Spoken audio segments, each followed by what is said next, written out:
I was told that this edger needs some maintenance work, and I was about to congratulate the owner for doing the right thing. But after working on it, I think their definition of maintenance work isn't the same as what I think it is. Most times maintenance work is seen to be unneeded and meant to keep the machine in working order. It might be an adjustment or possibly replacing something that's worn out. But as you might have already guessed, I think this one is way past that point.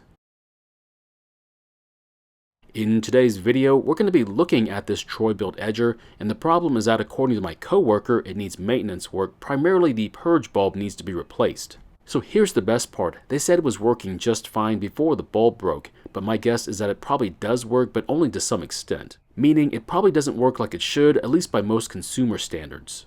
Now, I'm going to try and repair this edger, but yours might be different, so this might not work on yours. So if things are not working out for you, like in the video, please ask about it, and I'll be glad to answer your questions.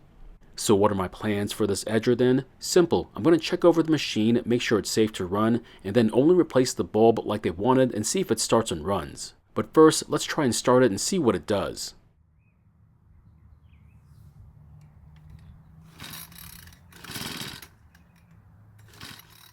So it did try and start, however, it didn't do that much after that first hiccup. So at least it tried to start, which means the ignition system is working and there's at least some compression from the engine. What that tells us is that there might be a problem with part of the fuel system. I also did check that there was enough oil in the engine before trying to start it. Now this engine only needs about 3 ounces of oil, so doing an oil change is cheap insurance in my book. Next, I want to look at the fuel that's inside the tank. However, you can't see much in there, so it makes more sense to drain it out into a glass jar. Now you don't have to use a hose for this part, and just tipping it over and catching the fuel works too. And the reason I use a glass jar is because it makes it a whole lot easier to tell if it's cloudy, which unfortunately this one is. So what you're looking at is contaminated fuel, and in this case I do believe we have water in it. Now it's hard to tell since we disturbed it, but if we let it sit for a couple of minutes, it'll separate with the water collecting at the bottom of the jar. Now, I wasn't able to get all the water out of the tank. There are a couple of ounces still in there. I don't have the luxury of time to let it evaporate, so I'll just use some paper towels to get the rest of it out of it. Compressed air also works, but you might end up with a huge mess unless you're prepared for the spray out of the tank. Now, since we're going to deal with the fuel system, I think it'd be a good idea to give it a quick spray and rinse. That way we don't get dirt in places like inside the fuel tank or carb.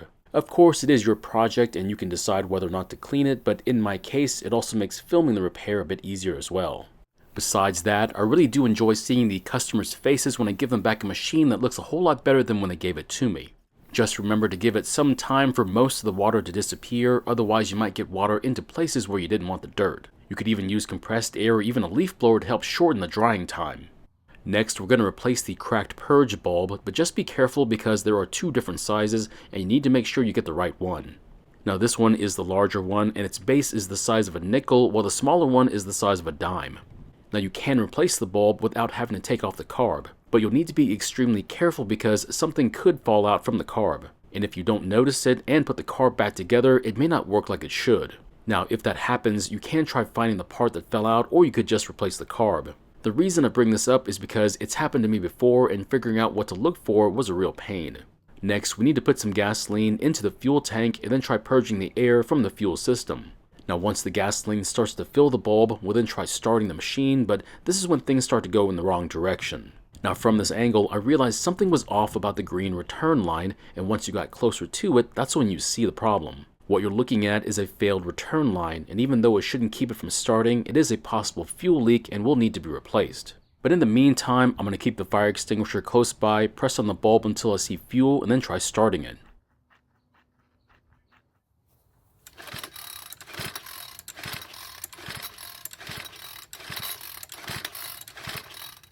So of course it didn't start, but then again, I had a feeling that was going to happen. Next, I'm going to physically prime the engine with gasoline through the air inlet and then try starting it again.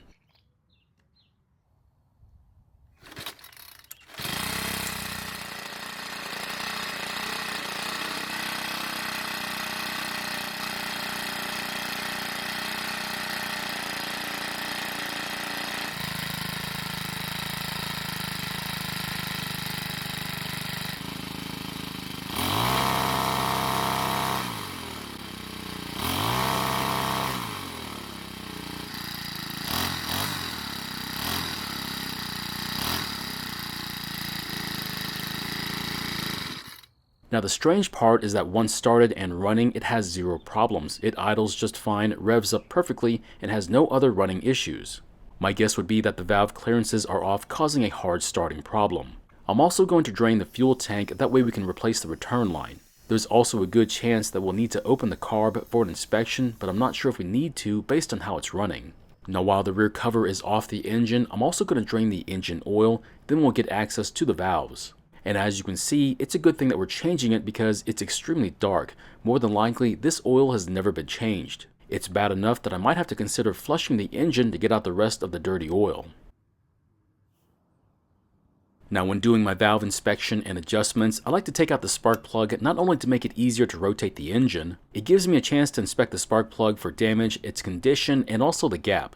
I like to set my gap to 25 thousandths of an inch, but you're more than welcome to set it to whatever value you think it should be. So it turns out this spark plug is the original one, and even though I'm a supporter of using OEM spark plugs, I'd also prefer it to be from a name brand company too. Once the valve cover is off the engine, we should be able to see the rocker arms. We'll then need to rotate the engine, and with this particular engine, we can use the electric starter input to do that. We want to make it so that one of the arms is all the way down while the other one is loose. We'll then check the clearance for the loose one. So to start off, I'm going to see how the 5 thousandths of an inch feeler fits in the clearance, and come to find out it's much too loose. Out of curiosity, I like to find out just how far out of tolerance it is. So I keep increasing the size of the feeler until it barely fits in the clearance. Unfortunately, this keeps getting larger until we finally get to the one that barely fits, which turns out to be the 19 thousandths of an inch feeler. This is a lot bigger than I want it to be, so we'll be adjusting it back down using the 5 thousandths feeler. Just slide the feeler into the clearance and turn the adjusting nut clockwise until the feeler almost gets stuck.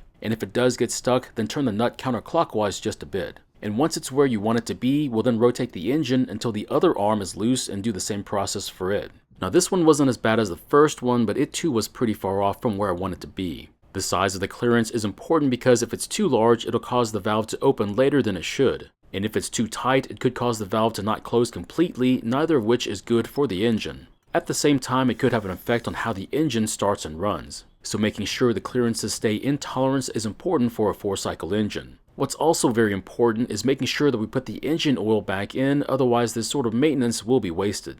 And according to the sticker on the engine, it doesn't take that much oil, so I'll measure out the amount and pour it on in. Otherwise you can use your own method to make sure there's enough oil in it. While the cover was off, I did check the spark arrestor screen on the muffler for carbon buildup, but there was hardly any on there. Once we get the engine cover back on, we'll then change our focus to the return line. You don't need to take off the filter cover, but it might get in my way while filming. So if you didn't know, these are the original fuel lines despite looking a bit mismatched. I'm not sure why they're this way, but if I had to guess, it was probably a financial choice on the part of the manufacturer. But because of this mismatching of fuel lines, most often the return line will fail while the other line is unchanged. Now I did take out the filter line to see how it was holding up, and just like normal, it's in great shape. Now you may not agree with me, but I'm only going to replace the return line and leave the other one alone. The reason why is I'm choosing to do it that way, just like you're going to make that determination based on what you find when you inspect your fuel lines. If you think the lines will hold up for a couple years and choose to not replace it, I'm fine with it. But if you're not sure they'll last, then I would recommend replacing them, but in the end, it is your choice. So I was planning on trying to start the engine, but because this engine appears to have zero maintenance work done to it, I think it would be a great idea to at least take apart the carb for an inspection. Now, unfortunately, the carb is pretty much stuck to its gasket, so in an effort to not destroy it, I'll take it apart as is. Now, since the carb does work, I'm not worried about cleaning it, and instead, I just want to take a look at the metering diaphragm. From everything I've seen so far, I don't think a lot of care was given to this edger, and prolonged fuel contact with the diaphragm may have damaged it. So what you're seeing is a badly deformed metering diaphragm, which would also have a drastic effect on how the carb works, and that might also explain why this engine is really difficult to start. Now the good part is that the diaphragm is only showing minor signs of hardening, so we might be able to save it. I'll just throw it into my rejuvenation bath for a couple of days, and it should be good to reuse on a different project. But in the meantime, I'm going to replace it with a new one. Now you can order just the diaphragm instead of the entire rebuild kit. However, you may need to contact the seller in order to confirm that what you're ordering is the right one. Now, if I had thought the carb was not working and that it needed more than just a new diaphragm, then yes, I would have taken the carb off the engine for a full cleaning. We'll then carefully put the carb back together, connect the fuel lines, and then check that the purge bulb works. Now, if you press on the bulb and it doesn't partially fill with some fuel, then you'll need to check the fuel lines for a break or a blockage. And if they're okay, then you might have to take the carb apart again just in case something went wrong. So if you think the carb has a problem and you've tried your best to clean and service it, then you might want to consider replacing the carb. Sometimes with even the right tools and plenty of time on your hands, these carbs may not be fixable and cleaning them over and over may not help. Now there are a couple of other maintenance items we need to take care of. Carb and engine work are very important, but taking care of friction points like the wheels and cables are also just as important. Cables don't last forever, and depending upon how you store your equipment, they might just end up getting stuck at some point. And after applying a lubricant to the wheels, we should be ready for a test start.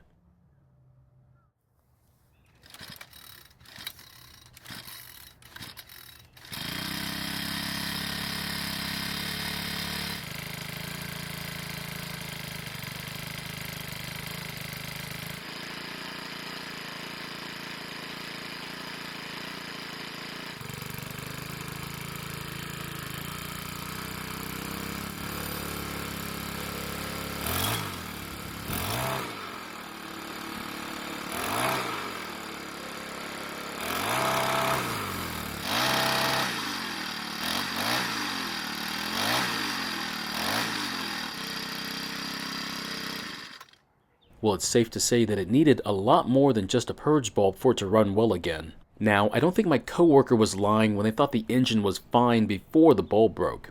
Unfortunately, most consumers may not even realize that something is wrong with their machine.